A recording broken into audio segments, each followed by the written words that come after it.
It probably goes without saying that there are many interpretations of yoga philosophy. Many of the interpretations by modern practitioners often say more about current contemporary values than they do anything about the intentions of the classical yogis and yoginis. And so many contemporary interpretations and even translations of different texts cherry pick what works for our own values and predispositions, and then tends to avoid those things that don't fit our picture of how the world works. Interpretation or reinterpretation is not necessarily a bad thing. Just because it's a new interpretation doesn't necessarily mean it's bad.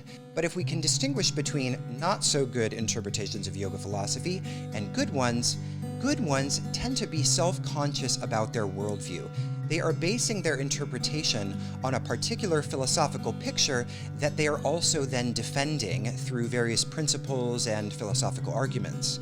The not-so-good interpretations are ones that are presupposing a worldview without challenging it or questioning it or defending it through some sort of theoretical argument.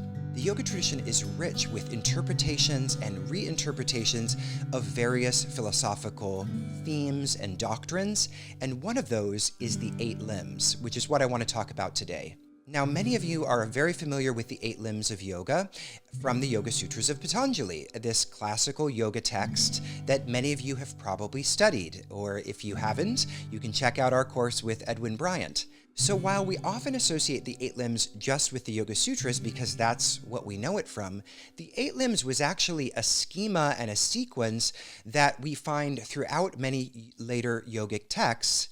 And depending on where we see the 8 limbs, they will have a different understanding. They will be tied to a different kind of ontology or metaphysics.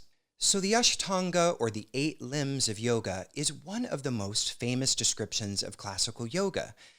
Many people discover the 8 limbs while studying the Yoga Sutras, which is a classical yoga text from around the 2nd century AD, written by this yogic sage named Patañjali. And while the 8 limbs is most often associated with the Yoga Sutras, it is actually a sequence of yogic ancillaries that will mean different things depending on the philosophical context. And as you already know, not all yoga philosophies are the same. So today I want to talk about the 8 limbs, not in its association with the Yoga Sutras of Patañjali, but how we find it interpreted and spoken about in this text, this tantric Shaiva text, the Netra Tantra, with its accompanying commentary by Kshemarāja. But before we talk about these 8 limbs and how they're understood within the non-dual metaphysics of Śaiva-Śakta Tantra, it might be useful just to briefly review our understanding of the 8 limbs and how it is typically associated with the metaphysics of Samkhya. This episode of Chalkboard Yoga Studies is brought to you by the Yoga Philosophy Reading List. The Yoga Philosophy Reading List has been compiled by the team of Embodied Philosophy, and with sections on Shaivism, Vaishnavism, classical yoga, and the history of yoga, including some texts on Buddhism, the readings on this list provide a comprehensive overview of the yoga tradition and its many texts and practices. To get your hands on this free educational resource, just click on the link below this video, and you'll be taken to a landing page where you can enter your email address, and then we will send the resource right to your inbox.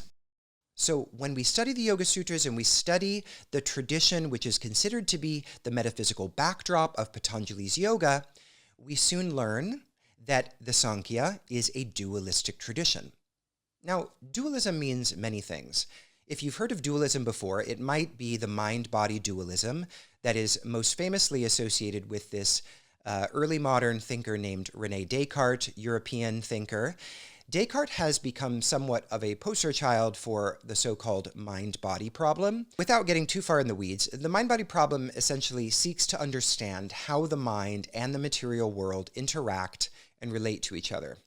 And the problem is, how one seems to cause the other, or how they can be in relationship.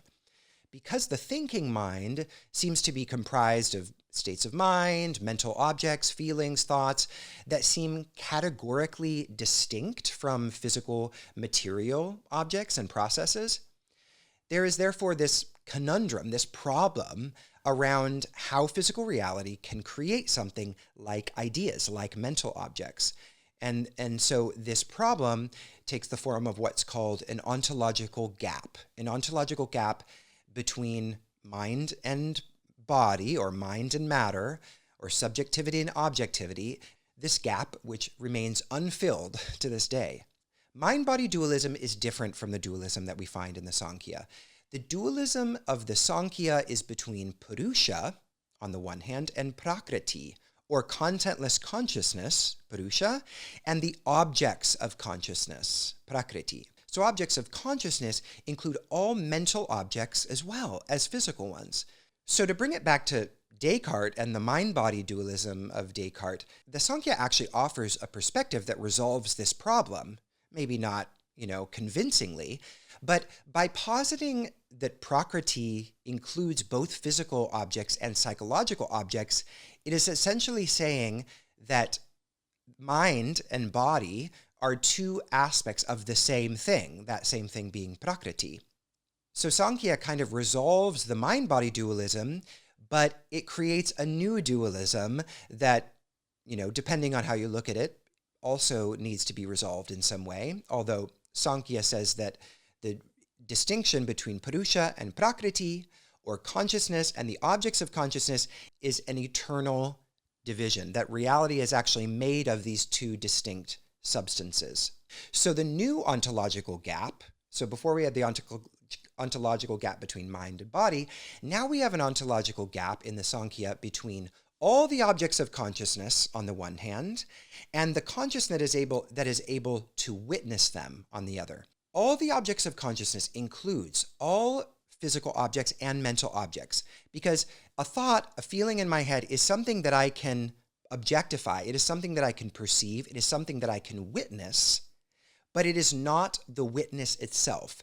And that witness, that faculty of consciousness, which sees all things, mental and physical objects, all of those things that are seen is Prakriti, which is why Purusha is also called the witness or the seer, because Purusha is that individuated fact of consciousness in the world which sees everything. So mental objects and physical objects share a common identity in the Samkhya view, insofar as they are both seen and witnessed by the Purusha. So going to our topic today, if we connect the 8 limbs to this dualistic system, we understand that they are designed to help the yoga practitioner disidentify from the objects of consciousness, from Prakriti, and to become fully identified with the contentless consciousness that is Purusha, the state which is referred to as Kaivalya. According to this perspective, this dualistic understanding of the 8 limbs, our personality is not our consciousness because it can be observed. So again, according to this perspective, our personality, remember, is not our consciousness. We can think about, perceive, and objectify our personality in various ways, and so by definition, it is Prakriti. So one can see here what follows from this classical Samkhya view is a very different account of psychology. Psychology, the alleviation of suffering, is to disidentify with our personality and identify with the fact of consciousness, which is a very different, at least a very different understanding of psychology by comparison to folk psychology and self-help psychology, where the idea is to kind of love your personality, to bolster up the ego, to, practice self-care in a way that encourages a strong affirmation of your, personal self. It's a very, very different picture of psychology that we can associate with the classical yoga, because ultimately we are actually looking to free ourselves from our personality according to this view. So to bring it back to the topic of the 8 limbs, if we are thinking in terms of classical yoga, all of the 8 limbs will have to be understood in a way that makes them of service to the goal of disentangling Purusha from Prakriti. But when we look to the broader tradition, when we look to the Tantric tradition especially, we also find the 8 limbs, but we find them discussed in a slightly different way. In many instances, we actually see a six-limbed yoga, which I actually covered in a previous video. So if you want to learn more about the Shatanga yoga or the six-limbed yoga that we find in many tantric traditions and also Buddhist traditions, then check out that video. But if we're thinking about the 8 limbs from the perspective of the Śaiva-Śakta Darshana, the non-dual tradition of Shaiva-Shaktism, then we have to think about it in terms of its non-dualistic philosophy. So in this philosophy, the yogic goal is not to remove ourselves from Prakriti, but to recognize, to recognize the truth about ourselves, about our identity. We have to discover that the truth of the fact that we are Shiva. We are non-separate from Shiva. Shiva is absolute consciousness, and that absolute consciousness is not separate from the world, but is rather present in every expression of the world. Every expression of the world is considered a Shakti of Shiva. And so Shakti, or power, expression, manifestation, or it's often said to be the Vimarsha, the reflective capacity of consciousness. There is no Shiva then without Shakti.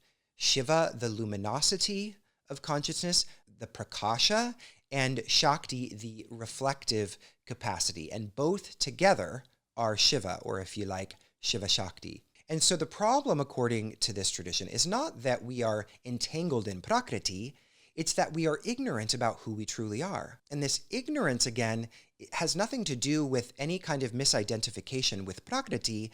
This ignorance is predicated upon our perception being contracted, this principle of how reality functions called Sankocha. So when the metaphysical picture that we're considering is different, how the practices of yoga are conceived will shift as well. And so if we are reading the 8 limbs from the perspective of non-duality, we have to understand the internal logic of those various limbs differently.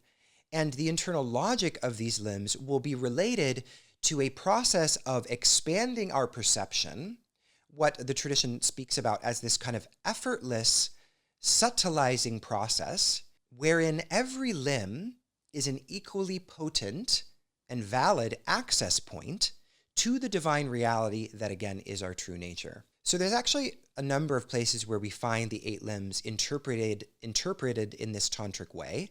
There's a beautiful part of the Tantraloka of Abhinavagupta in which he talks about this, but the text I want to focus on today is the Netra Tantra and the commentary by Kshemaraja.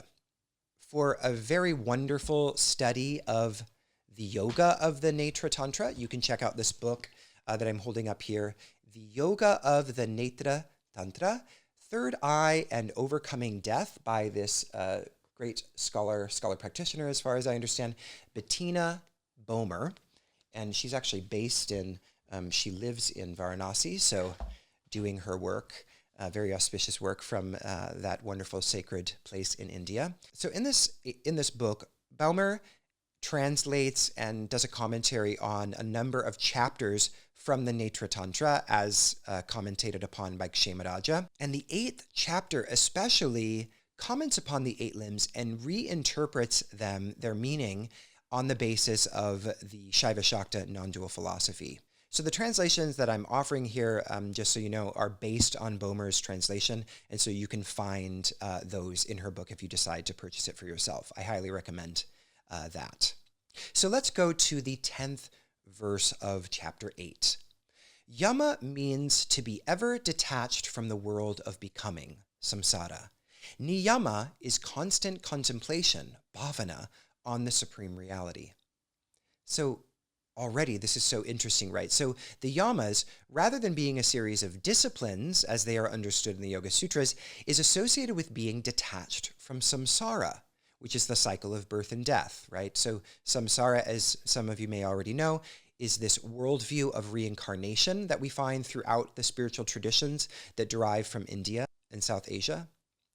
The suggestion here, I think, is that this practice of detachment or non-attachment, detachment tends to imply being detached, but really it just means, not being attached to things, which is very different, has a different kind of connotation. This non-attachment naturally gives rise to the yamas that we know from the Yoga Sutras. So instead of a kind of forceful commitment to, nonviolence or non-stealing, truthfulness, and so on, relaxing into this non-attachment brings about these ethical disciplines naturally. So in other words, we don't need to forcefully try to manipulate our ethics, but rather by engaging in this non-attachment from the cycles of samsara, by turning our attention toward, ultimately our divine nature, our ethical commitments and dispositions will naturally and spontaneously arise within us. Very different kind of approach to how we commit ourselves to ethics. The niyamas, as we saw, is identified with the practice of bhavana. Now, bhavana is a practice of creative contemplation. Often bhavana is thought of merely as meditation, and it certainly is that in some texts, but it is an active meditation, right, that harnesses the imagination through various visualization techniques. So we get a glimpse of the philosophical significance of bhavana in the Vijnana Tantra. And so let's take a look at a couple of verses from the Vijnana Tantra. Ishatra prakriya bhaya stule shweva mrgek shane buyo buya pare bhave bhavana bhavyate hiya japa sotra swayam nado mantratma japya idrishaha. This is the outward tradition of japa, dhyana, puja, and worship. It is an outward tradition meant for those practitioners operating at the gross level of reality, who do not have a strength of subtle awareness. Creative contemplation that is practiced on the highest consciousness again and again, that indeed is japa. That which sounds inside the self as the form of mantra is this sort of japa. So the idea here, right, is that bhavana is this creative contemplation on and as the highest state of non-dual awareness. That by doing creative contemplations directly on the divine reality, one recognizes that all of these other external forms of worship and practice, all these kinds of forceful manipulations, moving around the furniture of life, all of that is seen as essentially unnecessary when one has connected oneself to that subtle and pervasive knowledge of the highest state, which is seen as the state of Shiva or the state of Bhairava. So it should be said, though, that are not talking about just a thinking about something. Bhavana is a creative contemplation that involves various aspects of our imaginative, mental, and somatic faculties. It really is a state of knowledge that is all-encompassing, right? So if we're kind of thinking of bhavana as purely this sort of concentrated mental state, then I think that we're kind of misunderstanding the perspective of what bhavana is here. So bhavana in the non-dual tantric tradition is a creative contemplation that is always meant to be rooted in the absolute consciousness. And so that is the real commitment, right? That is the highest ethical principle. The niyamas, as we know in the classical yoga sense, are commitments to certain ethical principles. But I think the point here being made is that the only principle is consciousness. And by anchoring ourselves to that, all ethical dispositions and orientations will naturally and spontaneously follow. So yama and niyama as being a dance of non-attachment and creative contemplation. Then we get to the limb of asana, which gets even more interesting. So verse 11 of chapter 8 says, resting in the central prana at the junction between the paths of exhalation and inhalation, supported by the energy of awareness, and establishing himself in that, he should take hold of his seat, asana. So asana, of course, is famously known as the postures that many practitioners think of as yoga, but asana here is not bodily posture, right? But rather the basis or the starting point of any practice. So we could perhaps better translate it here as or understand it as situatedness, the situatedness that one finds oneself in, but especially as it relates to the energy of the body, or prana. So asana, instead of being a physical posture, is a subtle energetic support, or alambana, for yogic practice, rather than any specific posture. And the reason for bringing prana in here, I think, is that by having one's support be the subtle and clarified experience of one's own prana, from that starting point, all the yogic practices will be auspicious. So now let's look at the verse on pranayama. Verse 12 of chapter 8 says, abandoning the gross state of prana, etc., as well as the subtle one within, one thereby attains the supreme vibration beyond the subtle. This is called the real pranayama, from which one never falls. So as many of you may know, pranayama in the hatha yoga sense is a practice of physical breath techniques, according to the 8 limbs that many people understand. But in the commentary of Kshemarāja, pranayama is concerned with the most subtle vibration of life energy. That supreme vibration is called chit spurata. It is, quote, of the nature of the effulgence of consciousness.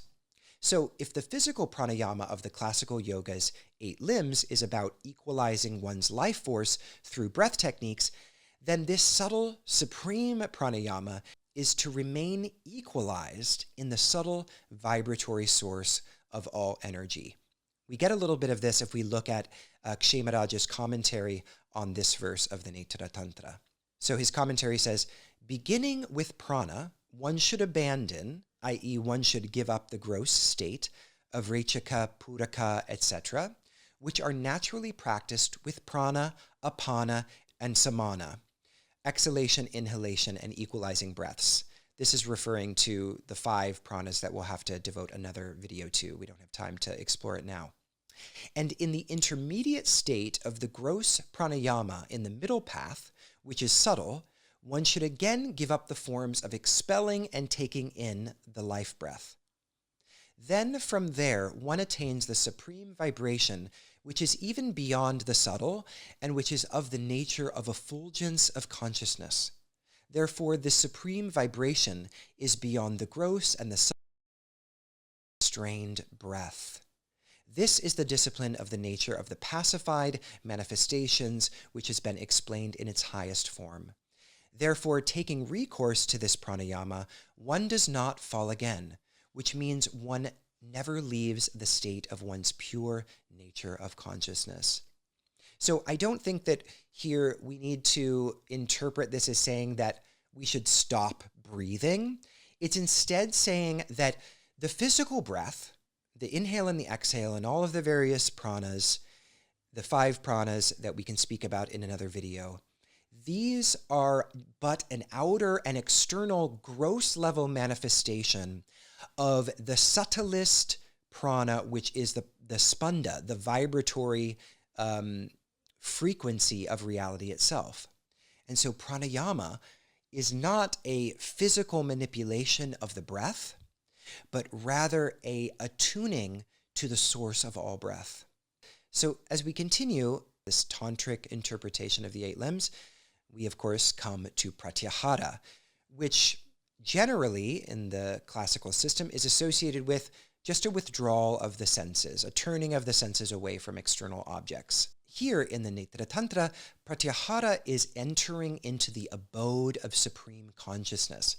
Instead of the mind moving outward toward more, right? So typically we are, our mind is obsessed with the moreness. We're seeking all these external things to fill the gap within, we're buying things in order to, we're seeking external validation, all these things that are distracting our attention.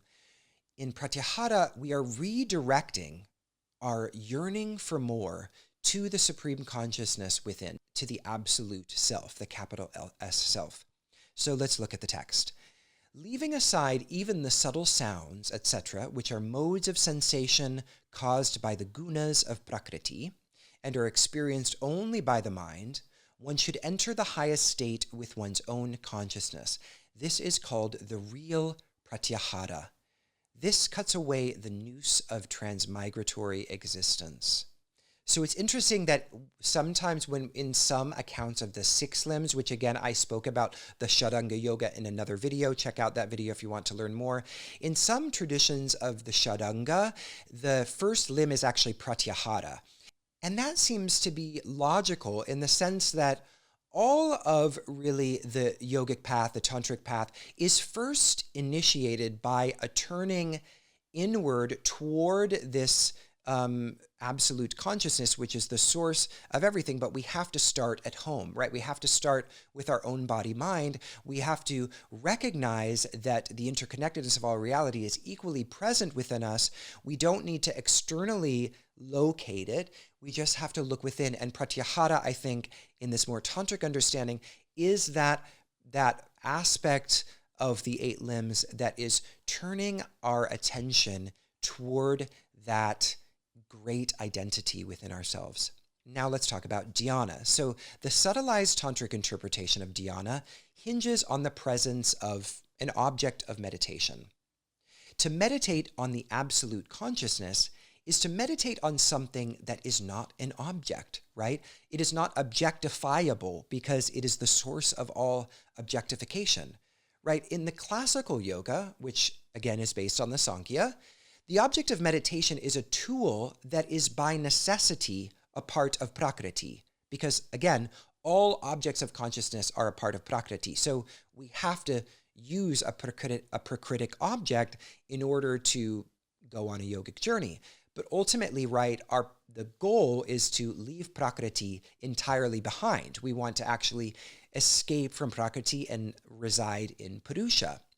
But according to the tantric understanding, the Prakriti is, in its, when we perceive it correctly, is a manifestation of the absolute consciousness. And so when we are meditating on any object, we are meditating on the absolute consciousness. So in the context of Samkhya, we use a prakritic object, as a way of calming the fluctuations of the mind, so that in a calm, ultimately sattvic state, one can then ultimately, in the final analysis, discern between the objects of consciousness, on the one hand, Prakriti, and consciousness itself on the other, in this case, Purusha. But in the tradition represented here by the Netra Tantra, the object of meditation is not some prakritic object or external object, but is indeed the divine reality itself. So let's take a look at the text. Transcending the qualities of the intellect, one should meditate on the immutable, all-pervading one who is beyond meditation. The wise know this to be meditation, whose object is one's own consciousness. Let's keep going and see what Kshemaraja has to say. Transcending the qualities like sattva, etc. of the mind, i.e. of the intellect, right, the buddhi, by pacifying with an absorption not meditable, which means transcending the forms such as necessity and appearance, they are to be transcended because the Lord is all-pervading, immutable, and eternal. He is one's own consciousness, which is one's own light. He is to be meditated upon means he is worthy of meditation, but he is not meditatable and therefore not an object of meditation, right? Again, this is just speaking about the difference between a meditational object, which is the absolute, being not an external object, but rather a reflection of consciousness. So he is to be reflected upon and remembered with awareness, which means meditating on the Supreme Lord who is intensified consciousness and bliss.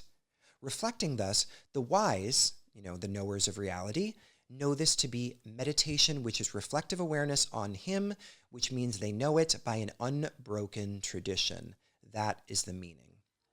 So dhyana is the reflective awareness, right, vimarsha, of the light of consciousness, or prakasha. And since everything is that self-reflective awareness, the meditation typically referred to with the term dhyana is on the very nature of the self. And this nature of the self is a dynamic, recursive faculty of being conscious of consciousness itself. And again, consciousness is not Purusha apart from the world. Consciousness is interwoven and equally present in all of reality, in all of manifestation. So this is different from dhyana that imagines an object of meditation as somehow external to consciousness, right? All objects of meditation are internal to consciousness. So the limb typically referred to as dharana is glossed by Kshemaraja as a holding of one's awareness on the ultimate reality. The Netra Tantra says, when the nature of the Supreme Self is at all times held in consciousness, that is real dharana. That is defined as dharana, which dissolves the bondage of worldly existence. We can get a little more insight from Kshemaraja's commentary, I think. The yogi, by whom the nature of the Supreme Self, which is consciousness, is held in continuous absorption, his dharana is his practice consisting in the nature of reflection of consciousness. In distinction to different forms of concentration or lack of concentration, this is defined as dissolving the worldly bondage. So one holds one's awareness on consciousness by means of absorption, right? Which leads us to the final limb of the 8 limbs, which is, of course, Samadhi. And interestingly, it is at this level, in being saturated with Samadhi, that one becomes capable of true compassion, right? So there's nothing like a compassion in this Yoga Sutras and the Samkhya, at least from what we understand, because, of course, it's a very renunciant enterprise. We're looking to escape from the world, not to be involved in it in any compassionate way. So this is another reason why tantric traditions are, I think, much more, they accord a lot more with our instincts and our ethical impulses.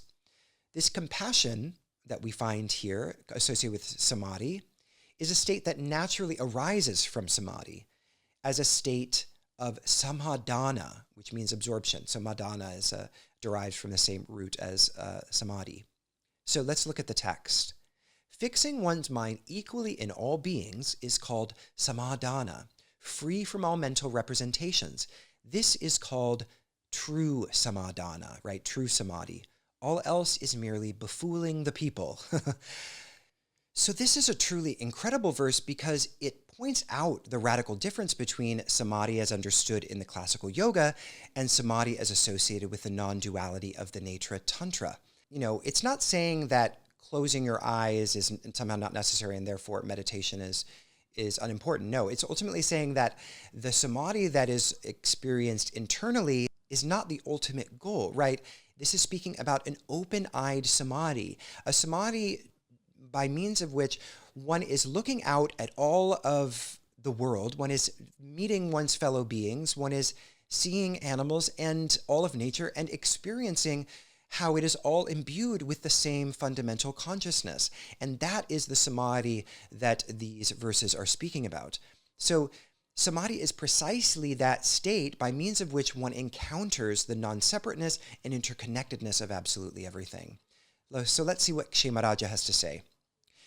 Kshemaraja's commentary on 817, he says, fixing the mind equally in all living beings by overcoming the sense of inequality is absorption in a state devoid of the mind, and this is called real samadhana. And that reflection on the equality with one's own self, that is verily called samadhana. Otherwise, the kind of samadhana which consists just in closing one's eyes, etc., that is the opposite of real samadhana. It is only a means of deceiving the people. So this is very clearly a criticism of the renunciant yogis, right? It's a criticism of a kind of classical Patañjalian practice that sees the point of yoga to just close one's eyes and leave the world behind. This is saying, no, that's just a means of deceiving the people. The real point is to recognize the equality of all beings, recognize the equality of everything and how it is all participating as all equally representative of and expressive of the same divine reality.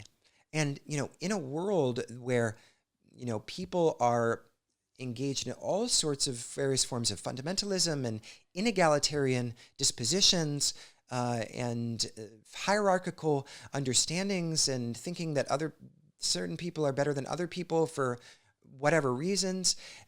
This is such a fruitful and important view, I think, that what Tantra is trying to offer us here. So the highest state of non-duality is not some sort of elevated state beyond our experience, but rather a state of awareness that infuses our perception in such a way that we can radically and experientially feel and see how everything is an expression of our very own self. And then that understanding, right, that experiential understanding, not just a cognitive intellectual one, but that experiential understanding triggers a profound disposition of compassion. And indeed, I think the text is suggesting that this experience simply is another name for compassion.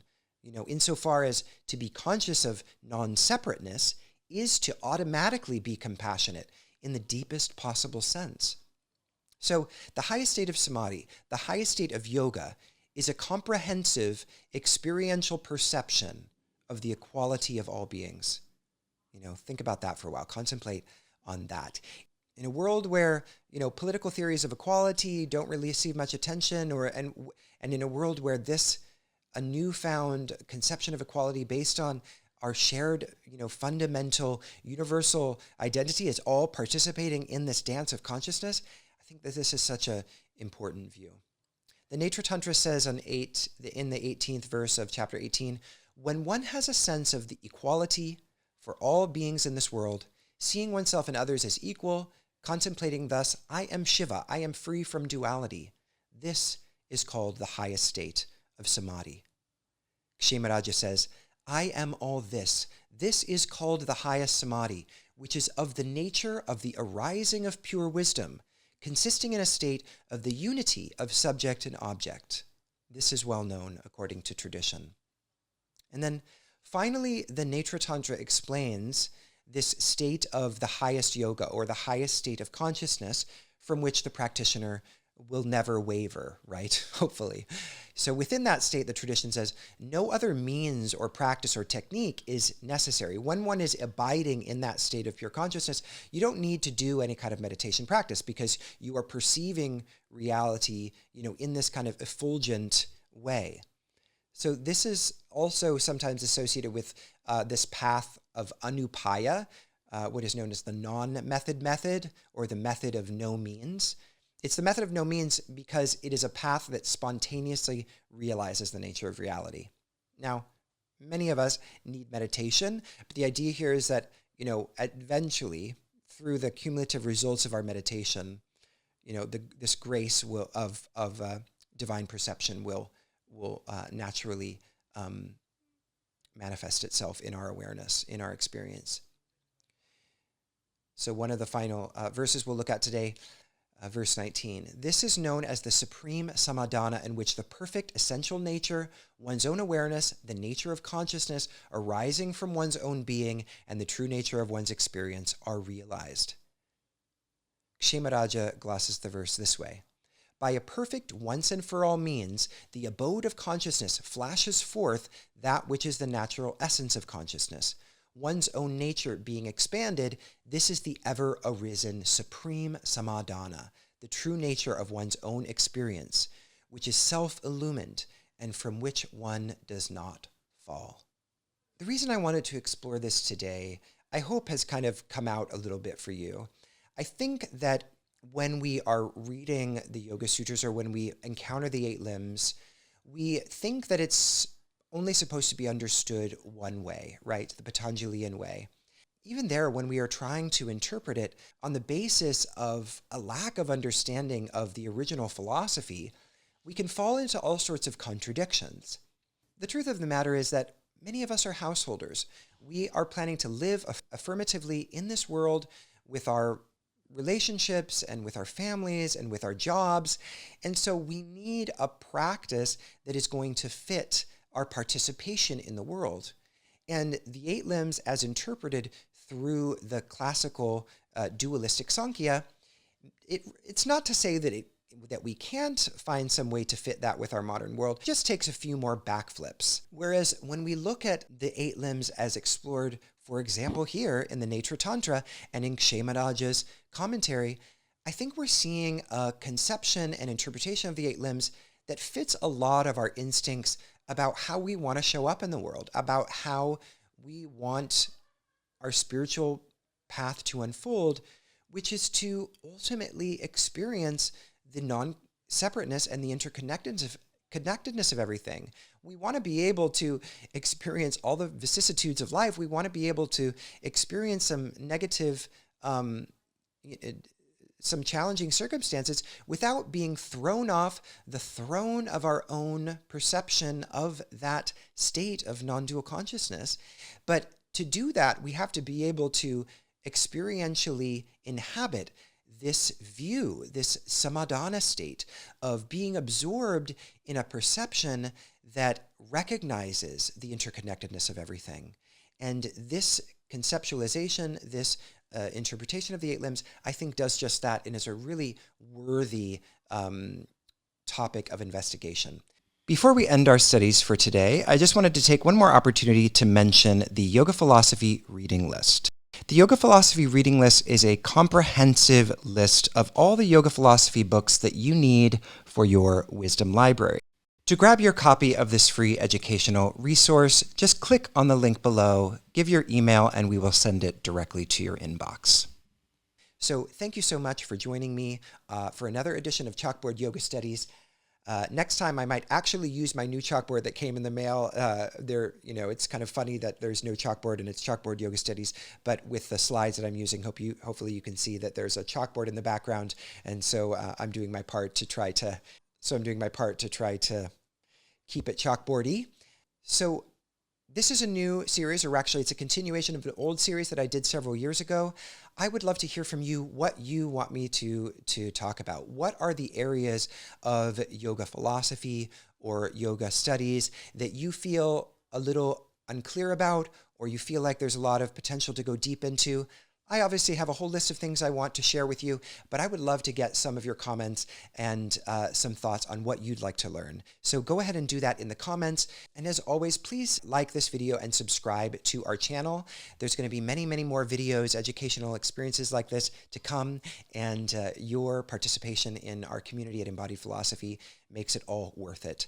So with that, I'll leave it until next time. Happy studying and happy practicing. Bye-bye.